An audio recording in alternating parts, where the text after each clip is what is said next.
Hey, I'm coming to you today from the Clackham, which is not far from Moses Lake. It's a beautiful country.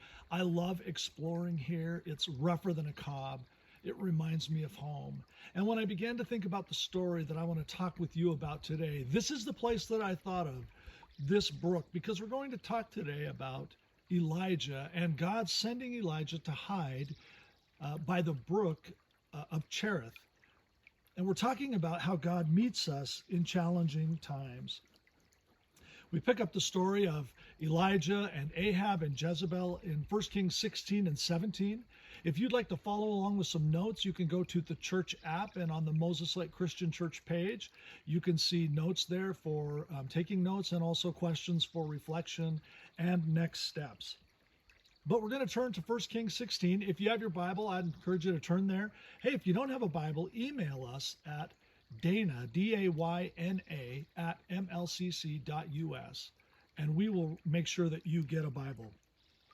But we're talking about challenging times, creating challenging circumstances. And the setting of our story is a time of great wickedness in Israel under Ahab and Jezebel. We pick up the story in 1 Kings 16, verse 29. In the 38th year of Asa, king of Judah, Ahab the son of Omri began to reign over Israel, and Ahab the son of Omri reigned over Israel in Samaria 22 years. And Ahab the son of Omri did evil in the sight of the Lord more than all who were before him. And as if it had been a light thing for him to walk in the sins of Jeroboam the son of Nebat, he took for his wife Jezebel, the daughter of Ethbaal, king of the Sidonians, and went and served Baal and worshipped him. He erected an altar for Baal in the house of Baal, which he built in Samaria. And Ahab made an Asherah.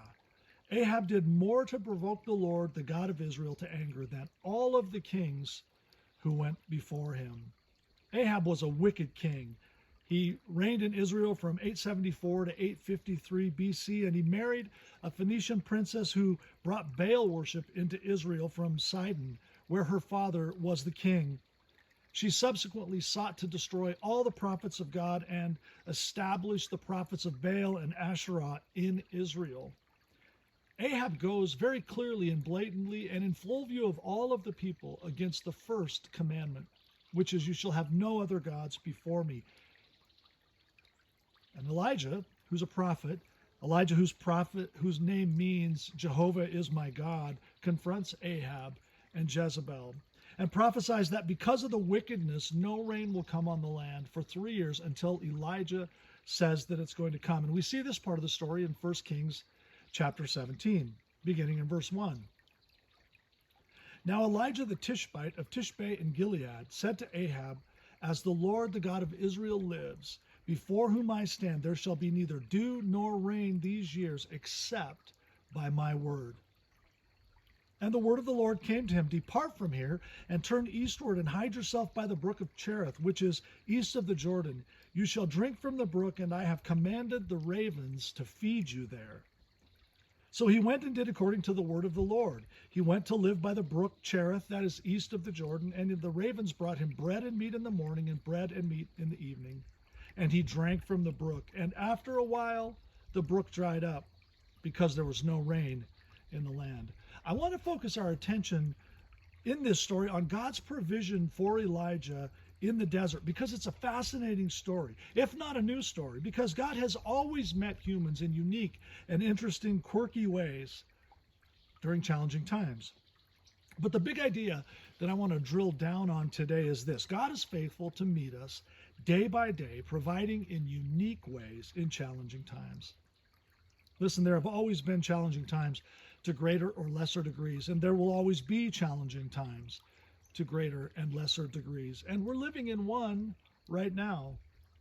We just heard from Governor Inslee yesterday, Friday, May 1st, that he's rolling out this 4-phase plan. But for now, we continue to stay home and stay healthy. That's the order that is in place. The 4-phase plan that he's rolling out, by my reading, means that many businesses won't be up and running for another 3 weeks, and then in limited and strict social distancing ways. Based on this plan, at least as I read it, gatherings of 50 or more people won't be allowed until maybe July. That means another couple of months if this timeline remains the timeline, before activity resumes at some normal level, and probably before we can meet back in our building for worship. Now, we'll let you know how that goes as time goes along. But there's no way that this won't have a dramatic economic impact, and is having a dramatic economic impact throughout our economy. And for many, this is a fearful time, an uncertain time for many, as it becomes a challenging time economically and in other ways. And maybe it is for you right now. It will very likely impact our church in significant ways. And we're praying for a clear way forward. We want to trust God in the midst of it, trying to do what we can to be an encouragement to each other and to you and to those in our community. But I was reminded of this story when I was thinking about God's faithfulness. And I want to remind you of God's faithfulness as I remind myself about it. You see, God doesn't abandon us in challenging times and in difficult circumstances, but he meets us in them. God says to Elijah, I am sending you into a time of isolation and hiding, but don't worry, I'm going to meet you there and I'm going to take care of you. And the way I'm going to meet you there is going to be unique, not what you're used to, but it'll be unmistakable. You're going to go by the brook of Cherith, east of the Jordan, and I will command the ravens to feed you there. A place maybe like this, he was telling Elijah he was sending him to. Imagine Elijah's response to this. I don't get the sense that this was I feel like I probably should leave. Maybe I'll go to the brook by Cherith. There's a sense in which God gives him a really clear, direct instruction. Okay, I'm going to send you away into hiding. You're going to go to the brook of Cherith, east of the Jordan, and I'm going to command ravens to come and feed you there. I kind of imagine Elijah's response as being something like this. Okay, good plan. Sounds like a great idea. It makes total sense. I'll just pack up and be on my way. This is really a unique story. I love these stories in Scripture, but this is an odd story, and the ravens are an odd choice. Some people can't handle the idea that it's actually ravens, and so what they've said is, well, the word raven means unclean and detestable, so what God's really saying is he's going to send an unclean people, those who are non-Jews, to feed Elijah by the brook of Cherith.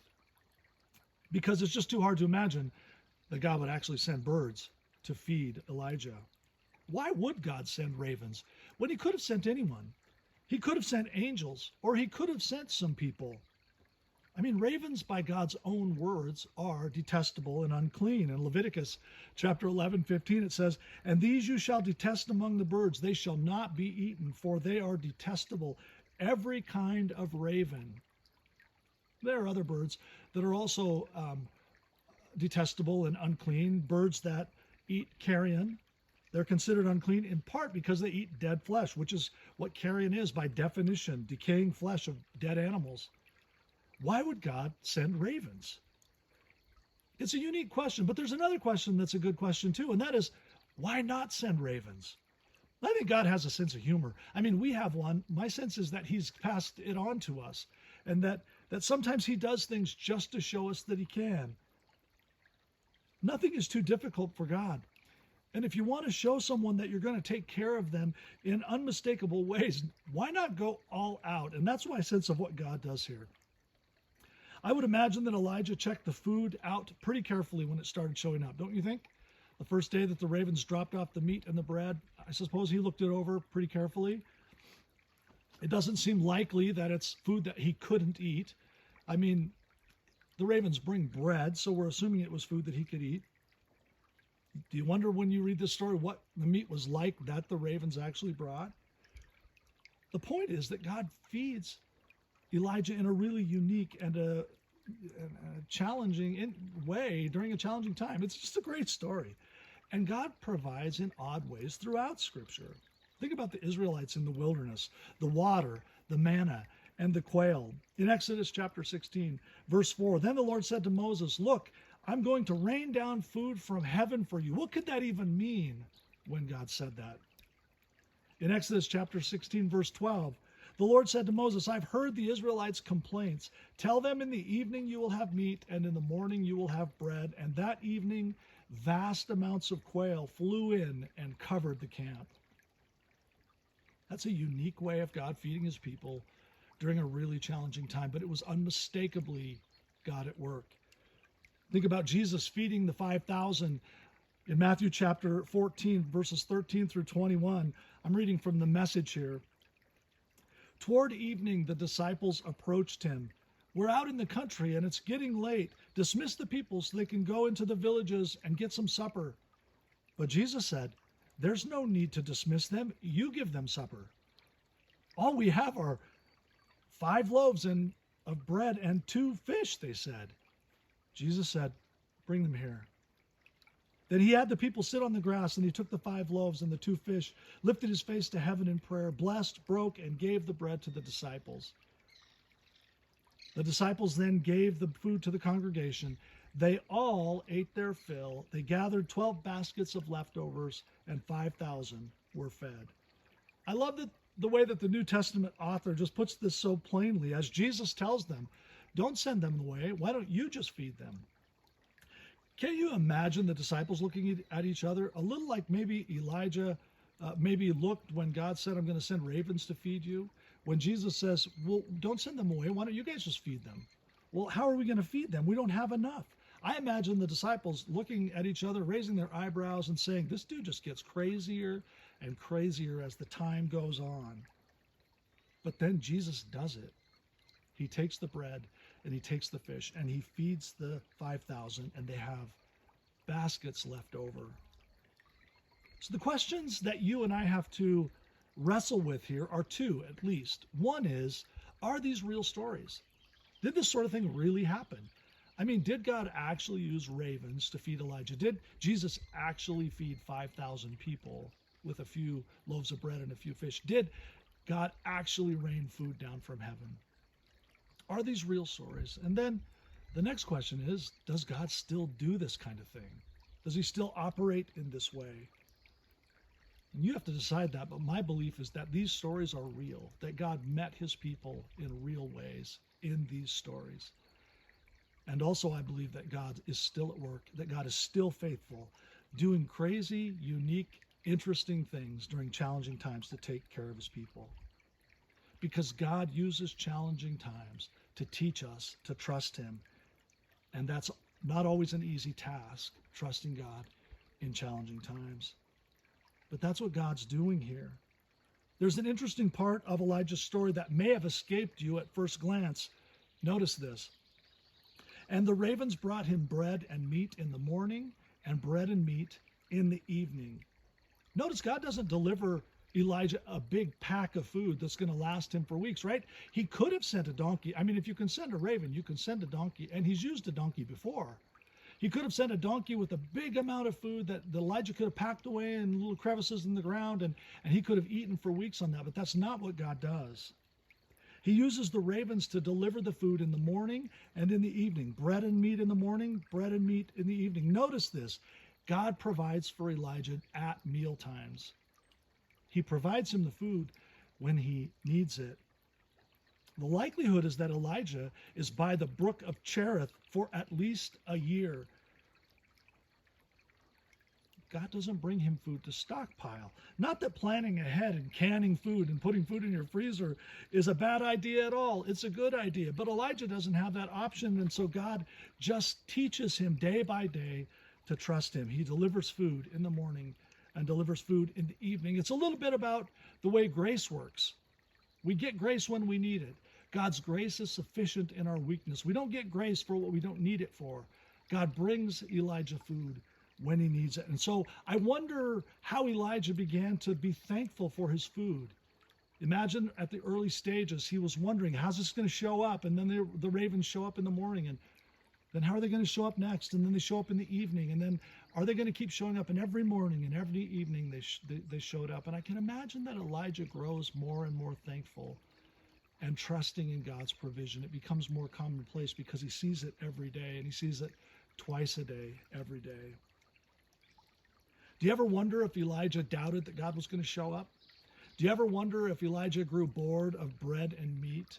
Do you ever wonder if Elijah grew tired of the isolation and the loneliness, the tedium of every day being the same? I think he did. because he was human like we are, and we struggle with those things. But God met him in that place. The Israelites in the wilderness, it's the same story. They were only allowed to pick up enough manna for the day that was that day, except for Friday. And then they could pick it up for Friday and Saturday, so they didn't have to work on the Sabbath. But why does God operate this way? Is it to torture us? No. It's to teach us to trust him, that we can count on him day by day. Now, we may not get exactly what we're used to. We may not get it in the same ways that we're used to getting it, but God is faithful, and he wants to show us that he is. When Jesus teaches the disciples to pray, he says, pray this way, give us this day our daily bread. Give us what we need for today. You see, God's desire is that we keep looking up, that we keep watching for him to see the ways that he's faithful. Does God still meet us and care for us? James tells us in chapter 1, verse 17, that every good and perfect gift is from above, coming down from the Father of lights, with whom there is no variation or shadow due to change. God doesn't change. He continues to meet his people. Jesus reminds us of this in Luke chapter 12, verses 22 through 24. And he said to his disciples, therefore I tell you, do not be anxious about your life, what you will eat, or what about your body, what you will put on. For life is more than food, and the body more than clothing. Consider the ravens. They neither sow nor reap. They have neither storehouse nor barn, and yet God feeds them. Of how much more value are you than the birds? I wonder why Jesus chose ravens as an example here. I don't want to make too much of it, but it sure takes us back to Elijah's story, doesn't it? And it can remind us of our story as well, that God is meeting us, that he has promised to take care of us. We may not be eating the same things. We may not have all the variety that we're used to. We may have some lean times, but God is faithful, and he will remain faithful, though the earth give way and the mountains crumble into the heart of the sea, because that's his promise. And so where are you seeing God at work in these challenging times? I want you to be encouraged that these days we're living in, we have not been forgotten by God, and he has something for us in them. One of the ways that we've seen God providing, interestingly, over the last week is the potatoes that have been given away in our community. This last week in the community of Ritzville and in Moses Lake, the Potato Commission and some farmers have donated thousands of pounds of potatoes that have been passed out to people. Now, most people usually get their potatoes at Safeway or Winco or Walmart, but this past week, they drove through a parking lot and were given potatoes by strangers who are generous and want to help. That's God's provision through the heart of generous people. And so watch for the ways that God meets you. Watch for the ways that God meets others, and watch for the ways that God could use you to meet the needs of others. We are at our best when we are engaged in authentic, life-giving relationships with God, with those in our church family, and with those in our community. And so we look for ways to engage, to love, to serve, and for ways that God is meeting us. And so here's some questions that I want to invite you to consider. What is one thing in the past 4 weeks that you have experienced as a blessing? And did you see that it was a blessing from God's hand? Remember, every good and perfect gift comes from him. What is one unique way that God has met you in your life? What's the most unique way that you've seen God meet you in your lifetime? What's one place that you saw him unmistakably at work to provide for you? And if you're not already doing this, perhaps it would be helpful to make a diary of the way that you've seen God work and the way you're seeing him work right now. Just look for the good things happening all around you and give God the glory for it. Every good and perfect gift is from him. And then, rather than waiting for someone else to be a blessing to you, what is one way that you can reach out in this coming week and specifically bless someone else with words, with a gift of some kind, anything? It doesn't take much, a text or a note.